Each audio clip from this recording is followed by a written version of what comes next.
বসেছেন। ওরা এখন ভোট মাগবার নৈতিক অধিকার নাই এখানে। আজ তো কি দিয়েছো এখানে মূলবাসীকে? ঝাড়খণ্ড 25 সাল হবার পর আজকে যেভাবে আমরা আছি সেইভাবেই আছি।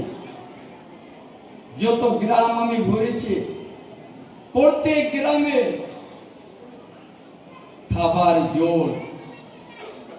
খাবার জোরেই কথা উঠেছে। আর এই জীবনে সকল সে মহত্বপূর্ণ কি আছে?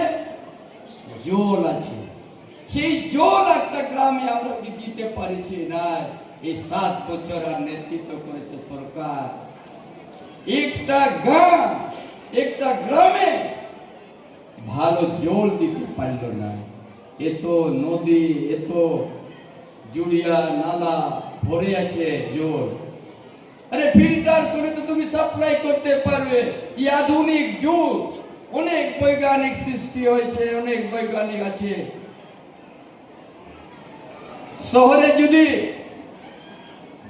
15 তলা 20 তলা তো জল উঠতে পারে, এই আমার নদীর ধারের গায়ে কেন উঠবে না?